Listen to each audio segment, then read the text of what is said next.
नमस्कार, मैं हूं आपका दोस्तों सखा में दीवानी, आप तो जॉय टॉक्स। और बात करेंगे सीधी सी आज मार्केट की। आपकी सब्जेक्ट पर तो बात करूंगा लेकिन उससे पहले मैं बात करूंगा कि आज की मार्केट में थोड़ी सी हरियाली दिखी है, बट इसी पर ही ये सब्जेक्ट बिल्कुल रिलेटेड है। थोड़ा सा ध्यान से सुनिएगा आप लोग। तो आज आपने देखा है कि काफी दिनों के बाद में आपकी मार्केट में थोड़ी सी तेजी रही है, ठीक है। अब उस तेजी का जो कारण रहा है, ये तेजी का कारण तो आपको चर्चा का विषय तो रहेगा, क्योंकि 1 जनवरी थी। चलिए 98 पॉइंट आपके निफ्टी में चेंज हुआ है, 23,742 जो कि कल।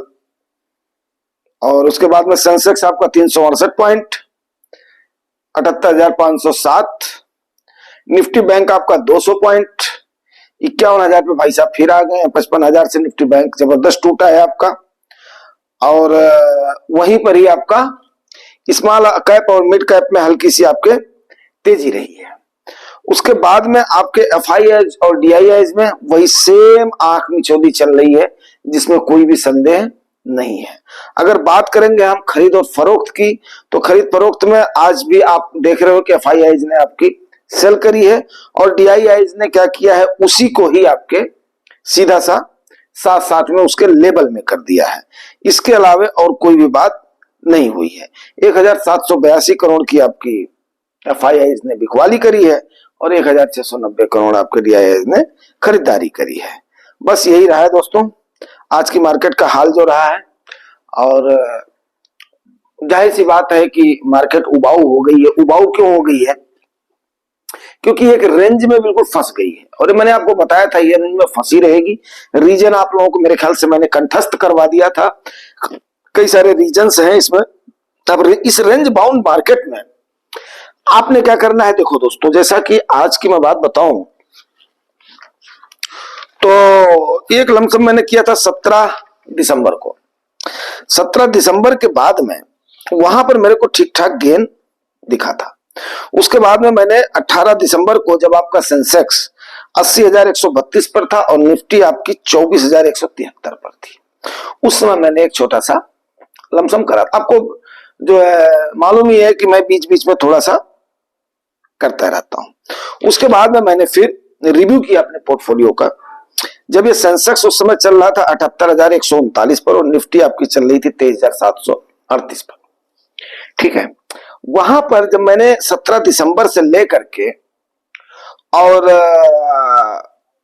1 जनवरी तक का 31 मान लो, 31 तक का, क्योंकि आज का तो डाटा था नहीं, वहां पर मुझे तकरीबन मान करके चलो मेरा जो लास्ट मेरे पोर्टफोलियो में दिखा है वो 344,065, ठीक है। तो तकरीबन मान करके चलो कि 3.5 के आसपास मुझे मेरा लास्ट मेरे पोर्टफोलियो में दिखाई दिया है, ठीक है, 17 दिसंबर से लेकर के अभी तक। तो इसका मतलब क्या समझा जाए? हा? क्या मैं यहां से निकल करके भाग गया? अभी तो मैं सही बताऊं कि जो 200 दिन का डीएमए है 23,200 का पॉइंट, मैं तो सोच रहा हूं यार, एक बार मैंने बोला भी था कि थोड़ा सा और मार्केट को गिरना चाहिए था। गिरना इसलिए चाहिए था कि चिकचिक और टंटा भी खत्म हो जाता, ठीक है। अच्छी खासी करेक्ट हो जाती, अच्छी खासी लोगों को जो ये चाह रहे हैं यार ये रिटेलर्स जो मर जाए, खप जाए, ये जो है अपना बर्बाद हो जाए, तो उसके बाद में हम फिर वहां पर चले। जैसे बोलते हैं ना, अवधि में हमारे कहावत है कि सियार के मनाने से डांगर नहीं मरता। डांगर मतलब होते हैं जो पशु वो वगैरह पाले मरते थे तो उनको बाहर डाल देते थे। आजकल तो उनको जो है अपना मिट्टी वगैरह दे दिया जाता था, लोग पहले छोड़ देते थे। जब चमड़े का उद्योग नहीं था तो फिर ढोल वगैरह बनाने के लिए, तो ऐसा बहुत लोग करते थे उस समय। तो बोलते थे जब जो है सियार हो करता है ना रात में, जयकाल सियार, तो उसके मनाने से डांगर नहीं मरता है। तो ये जो बड़े बड़े अपने आप को समझते हैं फन्ने खाना, ये फन्ने खा के मराने से ऐसा नहीं होगा। क्यों? क्योंकि बहुत सारे इन्फ्लुएंसर्स हमारे जैसे हैं जो कि अच्छी खासी स्ट्रेंथ को लेकर के व्यूअर्स और सब्सक्राइबर्स की बैठे हुए हैं। बहुत सारे लोग हैं जिनमें आप देख रहे होंगे बहुत बड़े बड़े चैनल हैं, सब्सक्राइबर हैं। बहुत बड़े बड़े तो नहीं, मतलब जो है छोटे मोटे चैनल हैं सबके। और उन्होंने अच्छे से समझा रखा है। किसे समझा रखा है? यार देखो, सीधी सी बात है, डायरेक्ट अगर शेयर में जाओगे, दुक्का तिक्का 10-20 शेयर लोगे और उसके बाद में वहां पर आप कुछ लाभ अब नहीं कमा पाओगे। सीधी सी बात है, आप अपने फंड मैनेजर को फीस दे रहे हो, वो आपका आज आपने पैसा दिया नहीं, दूसरे दिन आपके पास, अगर आपने 3 बजे से पहले दिया हुआ, दूसरे दिन आपके पास एनएबी आ जाती है, जितने उस फंड में शेयर से वहां पर एलोकेटेड है। अब 95% पैसा आपका सीधे लग गया कहां पे? मार्केट में लग गया। जो 5% पैसा आपका फंड मैनेजर के पास है, वो या तो अपॉर्चुनिटी मिलेगी तो उससे जो खरीदारी करेगा, और नहीं तो किसी सरफिरे का भेजा अगर जो गर्म होगा तो वो क्या करेगा, इसमें ऊब करके बोलेगा भाई मेरा पैसा दे दे, मैं चलता हूं। सीधी सी बात है, चाहे आप हो चाहे हम हो, तो पैसा दे दे तो चलेगा। तो उस समय फंड मैनेजर को फालतू का उसमें चर्निंग ना करना पड़े, बेचना बाचना ना पड़े, वो वहां से उठाता है और उसके बाद में दे देता है। ऐसे सेम ही जब आपके पोर्टफोलियो में डिविडेंड रूपी पैसा आता है, तो डिविडेंड का पैसा कहीं जाता नहीं है भाई।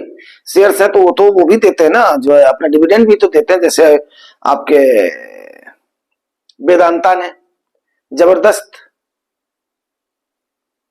को दिया है, तो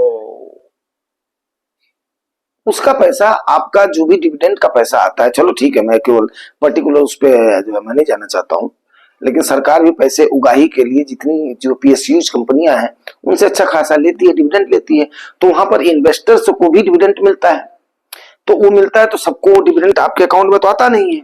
तो सीधी सी बात है कि उससे उसी मद में या तो शेयर खरीदे जाते हैं, नहीं तो उसको क्रेडिट करके रखा जाता है। जब कोई सिरफिरा ही मैं बोलूंगा जो मार्केट से निकलना चाहेगा बिना जरूरत के, बिना गोल पूरा किए हुए, तो उस जो सिरफिरे को फंड मैनेजर उठा करके दे देता है कि ले भाई पकड़, ताकि बाकी लोगों को डिस्टर्ब ना कर।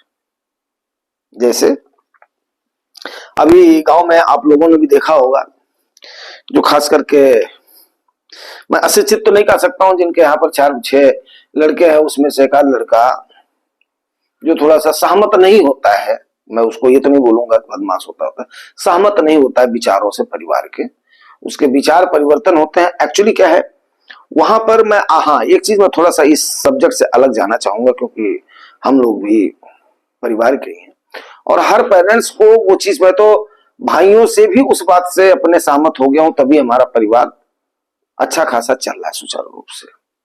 कभी भी हमेशा ये देखना चाहिए, एक पीढ़ी से दूसरी पीढ़ी में काफी सारा उसको चाहे एडवांसमेंट बोल दो, चाहे चेंजमेंट बोल दो, चाहे उसको जनरेशन गैप बोल दो, कोई भी नाम दे दो, तो वहां पर मैं सभी पेरेंट्स से भी, सभी बड़े भाइयों से भी ये निवेदन करना चाहूंगा कि जैसे ही एक डिकेड जब बीतता है ना, तो अपने आप में अपने व्यवहार में परिवर्तन लाओ।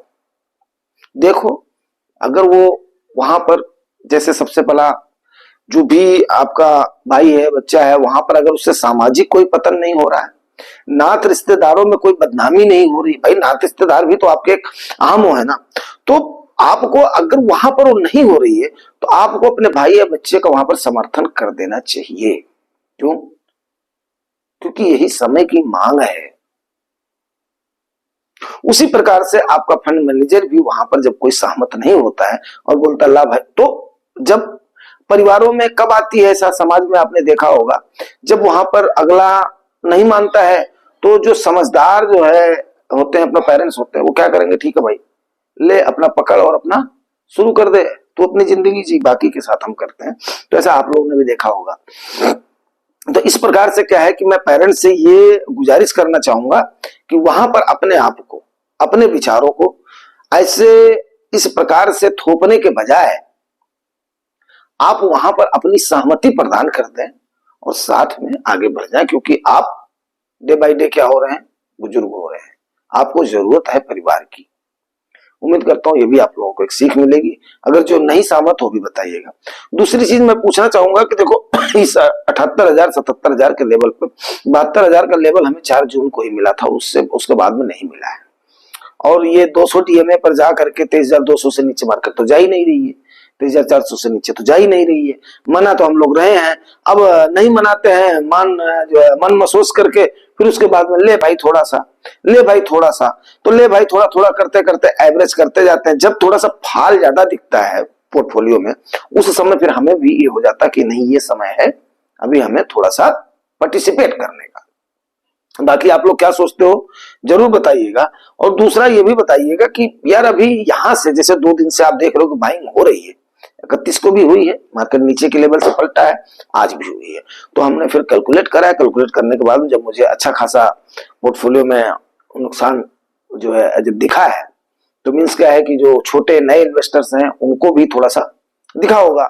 हमारा तो स्ट्रांग जो है पोर्टफोलियो होने की वजह से नुकसान तो अपना कम ही दिखाई देता है, बट फिर भी जो है जब एक अमाउंट में दिखता है तो उसके बाद में 10% वहां से नुकसान का 10% तुरंत ही क्या करते हैं, मरहम लगा देते हैं हल्का सा। ठीक है, जिस लेवल पे भी जिस दिन भी मूड किया कितना नुकसान हुआ है उसका जो 10% उठा करके कर देते, मरहम लगा देते हैं। तो और लगाना भी चाहिए, 10 कभी 10 लगाओ, कभी 15 लगाओ, कभी 20 लगाओ, कभी 5 ही लगा दो यार। क्यों? क्योंकि देखो अकुमुलेशन से बात बनती है। और बड़े बड़े अच्छे अच्छे लोगों को मैं जानता हूं यार, जो कि अपने आप को बहुत बड़े सुपर ट्रेडर मानते थे, लास्ट में थक हार करके ना वो भी इन्वेस्टिंग पर आ गए। क्योंकि आप देते हो मार्केट को टाइम, आप फायदा लेते हो कंपाउंडिंग का, आप फायदा लेते हो अकुमुलेशन का, और ये चीजें आपको जानना बहुत जरूरी है। मिलते हैं सवेरे 2-3 और भी सब्जेक्ट तो जो सोच लिए हैं, आज सोचा था कि डालूंगा भी, लेकिन अभी शाम को चले गए थोड़ा सा मंदिर वगैरह, तो इसलिए एक्सेस वीडियो डालना ठीक भी नहीं। शाम सवेरे एक जो है लेते रहेंगे। और काम भर के आप लोग वो जो अप्रिशिएट वगैरह कर रहे हो, तो उसके लिए भी आप लोगों को बहुत बहुत धन्यवाद। एक बार फिर नव वर्ष की आप लोगों को हार्दिक शुभकामनाएं।